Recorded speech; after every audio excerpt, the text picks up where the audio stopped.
आज का ये जुमे की नशिस्त इसी यौम यकजहती कश्मीर के हवाले से कि चूंकि 5 फरवरी वो कश्मीर डे के नाम से और यौम यकजहती कश्मीर के नाम से मनाया जाता है। आज हम उनसे इजहार यकजहती कहते हैं। इजहार यकजहती का मतलब यह है कि जैसे उनकी खुशी होगी हमारी भी खुशी होगी, उनका गम होगा हमारा भी गम होगा, उनका सजन होगा हमारा भी सजन होगा, उनका दुश्मन होगा हमारा भी दुश्मन होगा। हम उनसे इजहार हमदर्दी भी करते हैं, इजहार यकजहती भी करते हैं, लेकिन वो सिर्फ जबान से करते हैं, दिल से नहीं करते। और इस हवाले से बुनियादी बात यह है कि जब तकसीम हिंद हुआ, बर्रे सगीर पाक और हिंद जब एक साथ थे 1947 में, जब एक नई रियासत बनी, फलाही इस्लामी रियासत बनी। मदीने के बाद ये पाकिस्तान एक ऐसी रियासत थी जो इस्लाम के नाम पर बनी, दूसरी रियासत थी। और जब ये रियासत बनी उस वक्त ये फार्मूला था कि जहां पर हिंदुओं की अक्सरियत होगी वो इलाके हिंदुओं को दे दिए जाएंगे, और जहां पर मुसलमानों की अक्सरियत होगी वो इलाके मुसलमानों के हवाले कर दिए जाएंगे। इसी फार्मूले के तहत सारा निजाम चला। और जब मसला आया कश्मीर का, तो कश्मीर के अंदर 95% मुसलमान थे, लेकिन वो इलाका मुसलमानों को नहीं दिया गया। उनके ऊपर जो राजा था वो सिख था, और उसने भी वो कश्मीर का खिता वो खरीदा हुआ था। तो होना तो ये चाहिए था कि उस फार्मूले के तहत वो जो कश्मीर का इलाका है वो मुसलमानों के हवाले कर दिया जाए। और 1947 में एक जंग हुई, जो पख्तून के इलाके के पठान लोग हैं उन्होंने ये हिस्सा हासिल कर लिया था, लेकिन अक़वाम मुत्तहिदा की मदद से उनको समझाया गया कि कहा भाई इफ़हाम और तफ़हीम से काम लिया जाए, बाद में ये इलाका हम आपके हवाले कर देंगे, भारत इससे दस्तबरदार हो जाएगा। वो तो पीछे हट गए, लेकिन उन्हें पता नहीं था कि बगल में छुरी मुंह में राम राम, कि लातू के भूत बातों से नहीं मानते। उन्हें इस बात की खबर नहीं थी। और फिर यह हुआ कि जब वो पीछे हट गए तो वो जो इलाका कश्मीर का इलाका वो भारत के हवाले कर दिया गया। अभी 1947 की जंग का वाकया, फिर उसके बाद दूसरी जंग हुई 1965 के अंदर, वो भी इसी मसला कश्मीर के ऊपर। फिर उसके बाद 1971 की जंग हुई।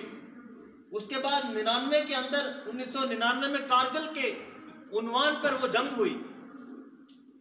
अभी सारी की सारी चीजें, ये सारी की सारी जो अनासिर हैं, या अल्लाह रब्बुल इज़्ज़त ने कुरान मजीद के अंदर हर एतबार से इसको बयान फरमाया, और कुरान और हदीस भरे पड़े इस मसले के अंदर। तो बुनियादी बात यह थी कि कश्मीरियों को हक खुद इरादियत दिया गया कि उनकी मंशा के ऊपर, उनकी चाहत के ऊपर उन्हें छोड़ दिया जाए कि वो जिस तरह फैसला करें वो फैसला कर सकते हैं।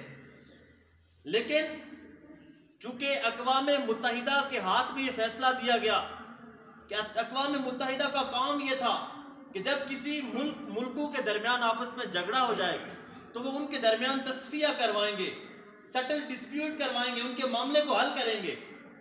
लेकिन वो अक़वाम मुत्तहिदा, उसके पास तो पावर ही कोई नहीं, उसके पास तो अथॉरिटी कोई नहीं। उसने तो अपनी पावर सारी 5 मुल्कों को दे रखी है, वीटो पावर। वो तो कुछ मसला हल ही नहीं कर सकता। तो इस मसले में बुनियादी बात यह है कि जिस तरह इस्लामी ममालिक इस आवाज को मुअस्सर तरीन अंदाज से उठाना चाहिए था, उन्होंने इस मसले को उस अंदाज से नहीं उठाया, उस अंदाज से इसको बयान नहीं किया गया। जिस तरह इसको बयान करने का हक था उस तरह बयान नहीं किया गया। सिर्फ रस्मी तौर पर कि साल गुजरा, भाई 5 फरवरी आया, यौम यकजहती कश्मीर मना लिया गया, बस खामोशी पूरा साल। खाली सेलिब्रेट करने से, मनाने से यह आजाद नहीं होगा। और OIC जो इस्लामी ममालिक की तंजीम है, उसने भी इस मसले को उस अंदाज के साथ उजागर नहीं किया कि जिसकी वजह से यह मामला उसी तरह पड़ा रहा। उसी तरह इस मामले को हल नहीं किया गया। अगर इसको मुअस्सर तरीन तरीके से इसकी आवाज उठाई जाती तो अक़वाम मुत्तहिदा मजबूर हो जाती इस मसले को हल करने में।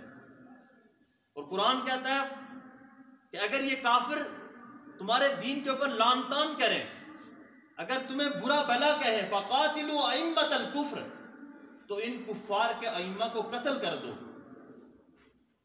इनको कत्ल कर दो। वक़ातिलू फी सबीलिल्लाह, अल्लाह के रास्ते में जिहाद करो। वक़ातिलू हत्ता ला तकूना फितनतुन, यहां तक कि फितना बाकी ना रहे। और अगर तुम आपस में लड़ना झगड़ना शुरू हो गए, फतफशलू व तज़हब रिहुकुम, अगर तुम आपस में झगड़ना शुरू हो गए, अगर तुम्हारे दरमियान आपस में इत्तेफाक और इत्तेहाद ना रहा, तो तुम्हारी हवा निकल जाएगी, तुम कमजोर हो जाओगे, तुम्हारा रोब खत्म हो जाएगा। पहली वजह कि इस्लामी ममालिक 50 से ऊपर इस्लामी ममालिक हैं कि चाहिए था कि वो मुअस्सर तरीन आवाज उठाते कश्मीर के मसले पर, लेकिन उन्होंने इस अंदाज से इस आवाज को नहीं उठाया। इस वजह से ये मसला 73 साल हुआ उसी तरह पड़ा हुआ। और दूसरी वजह कि अल्लाह ने फरमाया कुरान मजीद में, ला तत्तखिदू अदुव्वी व अदुव्वकुम औलिया, मेरे और अपने दुश्मनों से दोस्ती ना लगाओ। लेकिन हमने अल्लाह को नाराज करके काफिरों से दोस्ती लगाई है। हमने अल्लाह को नाराज करके यहूदियों के साथ दोस्ती लगाई, उनके साथ ताल्लुकात बनाए। वो ताल्लुकात क्यों बनाए? ताकि हमारे सिफाती ताल्लुकात ठीक हों, तिजारती ताल्लुकात ठीक हों, हमारा नाम जो है वो ब्लैक लिस्ट से निकल जाए, जो हमारे कर्जे माफ हो जाए, IMF के साथ हमारा ताल्लुक ठीक हो जाए, काफिर हमारे मुल्क में आकर इन्वेस्टमेंट करें, काफिर दरामदाद और बरामदाद का सिलसिला जारी करें। लेकिन अल्लाह को नाराज कर दिया। और अल्लाह ने वाज़ेह तौर पर फरमाया, ला तत्तखिज़ू अदुव्वी व अदुव्वकुम औलिया, 27वां पारा सूरतुल मुम्तहिना, पहली आयत, कि मेरे और अपने दोस्तों को, मेरे और अपने दुश्मनों को तुम दोस्त ना बनाओ। इसलिए कि लतजिदन्ना अशद्दन नासी अदावतन लिल्लज़ीना आमनुल यहूदा वल्लज़ीना अशरकू, कि ये यहूदी, ये मुशरिक, ये काफिर, ये तुम्हारे सख्त दुश्मन हैं, तुम्हारे साथ अदावत रखते हैं, बुग़्ज़ रखते हैं, और उस वक्त तक तुमसे राजी नहीं होंगे जब तक कि तुम इनका दीन इख्तियार नहीं कर लोगे।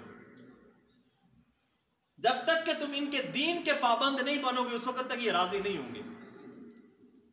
और अक़वाम मुत्तहिदा जो मसला हल करना चाह रही थी, वो मसला हल नहीं कर सकती, उसके पास अथॉरिटी कोई नहीं है। वो अंग्रेजों की, काफरों की और अमेरिका की लोंडी बन चुकी है, उसके पास तो वो इख्तियार ही नहीं रहा।